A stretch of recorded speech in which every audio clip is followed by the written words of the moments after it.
ایک بہت بڑا گناہ بدنگاہی کا گناہ ہے. آپ کو پتہ ہے ہمارے ملک کے اندر بدکاری، زنا اور بے حیائی کی شرح کتنی بڑھتی جا رہی ہے، کس قدر بڑھتی جا رہی ہے.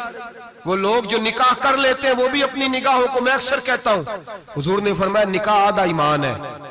جس نے نکاح کر لیا اس کا ایمان مکمل ہو گیا. تو جو نکاح کے بعد بھی باز نہ آیا، میں اس کو بے ایمان نہیں کہتا، لیکن نبی پاک نے فرمایا جو نکاح کر لے اس کا ایمان، بولیے ایمان محفوظ ہو گیا، اس کا ایمان، سارے بولیے ایمان. اور جو پھر بھی باز نہ آئے، حضور کہہ رہے ایمان مکمل ہو گیا. اور جو نہ باز آیا کیا فتویٰ دیا جائے حدیث کی روشنی میں؟ میرے نبی پاک کی بارگاہ میں عورتیں آئیں توبہ کرنے، بیعت کرنے، مسلمان ہونے. تو حضور بیعت لیتے وقت فرمانے لگے میرے ساتھ وعدہ کرو، جھوٹ نہیں بولو گی، غیبت نہیں کرو گی، زنا نہیں کرو. ایک عورت بول پڑی، کہنے لگی یا رسول اللہ صلی اللہ علیہ وسلم میں مسلمان تو نہیں پر خاندانی ہوں، میرے گھر والوں کے ذہن میں بھی کبھی زنا کا خیال نہیں آیا. ہم تو اسے خاندانوں کے وقار کے خلاف سمجھتے ہیں. روز بری نظر سے کسی کو دیکھنا اور کسی کے بارے میں غلط باتیں، ناراض نہ ہونا. بہت سارے بوڑھے بھی لذت لے لے کے جرم بیان کرتے ہیں، گناہ بیان کرتے ہیں، غلط باتیں کرتے ہیں، کسی عورت کے بارے میں تبصرہ کرتے ہیں. کیا سمجھتے ہیں مرد اور عورت معاذ اللہ تعالیٰ ایک کمرے میں جا کے بدکاری کریں تو وہی زنا ہے؟ میری طرف دیکھیے اور جھانک کر کے سنیے کیا عرض کر رہا ہوں، ادھر دیکھیں میری طرف. نبی پاک صلی اللہ علیہ وسلم نے فرمایا زنا زبان کا بھی ہوتا ہے، زنا کان کا بھی ہوتا ہے، زنا آنکھ کا بھی ہوتا ہے. حضور کس طرح؟ فرمایا جس نے گند دیکھا اس نے آنکھ کا زنا کیا، جس نے لذت لے کے سنا چپ نہیں کرایا، پوری بات سنی، وہ بھی زانی ہے. اور جس نے گندی بات بولی وہ منہ کا زانی ہے، جس نے گند سوچا وہ دماغ کا زانی ہے. اور زانی کو سب سے پہلی سزا اللہ یہ دیتا ہے کہ سجدے کی لذت چھین لیتا ہے، عبادت کا سرور چھین لیتا ہے، اس کا نماز میں دل نہیں لگتا. قرآن میں سب سے پہلی سزا اسے اللہ اپنے دروازے سے دور کر دیتا ہے. بھائیو آج ہمارے سجدے بے کیف ہیں، آج لوگ غلط جگہ پہ گھنٹوں بیٹھے رہتے ہیں. مسجدوں میں لوگوں کے دلوں کو گھبراہٹ ہوتی ہے، لوگ بھاگتے ہیں. میرے نبی پاک نے فرمایا تو نظر کو پاک کر لے، اللہ تیری عبادت میں لذت پیدا فرما دے گا. میرے بھائی یاد رکھ لیں اور سن لیں، سب سے کمزور آدمی وہ ہے جس کا ذہن پاک نہیں. سب سے کمزور آدمی وہ ہے جو کردار کا غلط ہے. ایک بات میں نے پڑھی، اب یقین کریں میرا دل کرے کہ میں آگ لگا دوں اس عنوان کو جس پہ گندگی لکھی جاتی ہے، ان اخباروں کو، ان چیزوں کو جس پہ گند لوگوں کے دلوں میں. وہ انڈیا کی ایک وزیر اعظم عورت گزری تو کسی نے اس سے کہا کہ پاکستان نے تو تمہیں شکست دی ہے، تم جیت نہیں سکے بڑا ملک ہو کے. کہنے لگی کوئی بات نہیں، تھوڑا وقت ٹھہر جاؤ، ہم ان پر تہذیبی یلغار کریں گے، ان کے گھروں میں ننگا ناچ کریں گے، یہ گندی تصویریں دیکھیں گے، یہ گند میں الجھ جائیں گے.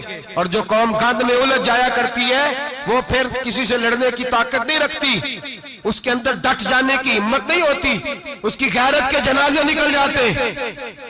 دل کرتا ہے جل جائے وہ جل جائے جہاں سے برائی پھیلتی، تباہ ہو جائے وہ علاقے جہاں سے گند ہوتا ہے. لوگ گند کی کمائی کھاتے ہیں، گند کی ایکٹروں کے ساتھ کھڑے ہو کے فوٹویں کھچاتے ہیں اور گناہ پہ فخر کرتے ہیں. اور گندے لوگ کہتے ہیں اللہ کا فضل ہے ہم گند پھیلا رہے ہیں، ثم معاذ اللہ. لوگ گناہ پہ فخر کرتے ہیں چوکوں چوراہوں میں. محمد بن قاسم آئے ہندوستان پہ راجہ دہر کے مقابلے میں، نوجوان میری طرف دیکھیں اور صحیح ہو کے بیٹھے، خاصے صحیح ہو کے بیٹھے، تقریر نہیں کر رہا، جذبات کا، میرے جذبات سنیں، دل کے پھپولے جل رہے ہیں سینے کے داغ سے.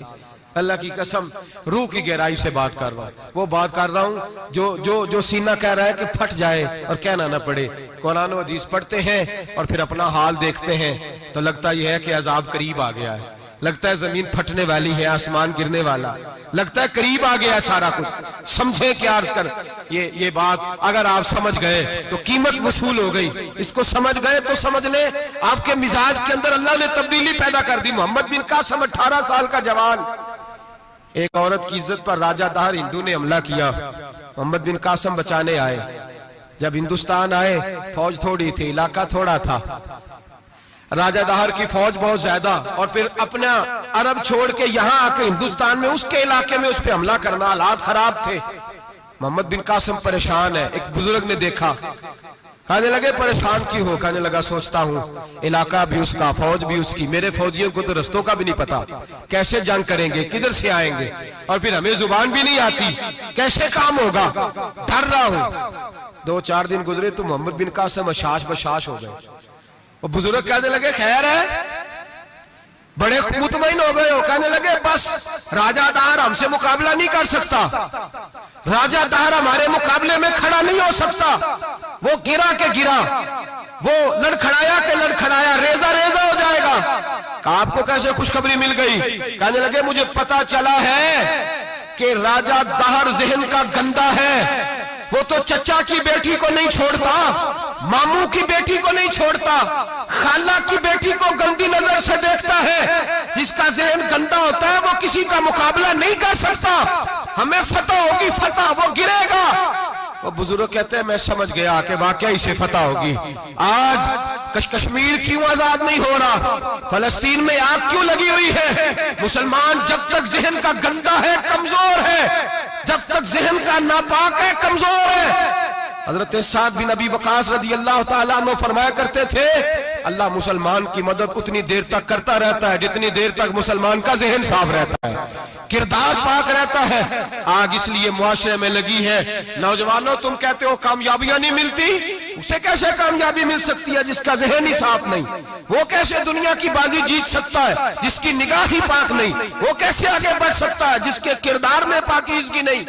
اپنے آپ کو پاک کر لو، اللہ ہر مشکل میں تمہاری مدد فرمائے گا، ہر رستے میں تمہاری مدد فرمائے گا۔ اور میں نے کہا جب آدمی ناپاک ہوتا ہے تو رب کریم اس سے عبادت کی لذت چھین لیتا ہے، اور اللہ کی سب سے بڑی سزا یہ ہے کہ کسی کو سجدہ نہ لمبا کرنا دے۔ رب کریم سب سے زیادہ اس سے ناراض ہے جس کو قرآن پاک کے کھولنے کی توفیق نہ ہو۔ سب سے زیادہ رب کریم اس شخص سے ناراض ہے جو اللہ کی بارگاہ میں جھکنے کی لذت چھوڑ جائے۔ میرے نبی پاک سید عالم علیہ السلام کے صحابہ لمبی عبادتیں کرتے تھے، لمبی۔ کسی نے کہا تھا روم کے بادشاہ تھے کہ یہ مسلمان فاتح کیوں ہو جاتے ہیں؟ تو اس نے کہا میں نے مولا علی کے زمانے میں جاسوسی کرائی تھی، پتا کیا تھا کہ ہر میدان میں کامیاب کیوں ہوتے ہیں۔ تو کہتے ہیں میں نے دیکھا یہ دن کے مجاہد ہوتے ہیں پر رات کے عابد ہوتے ہیں۔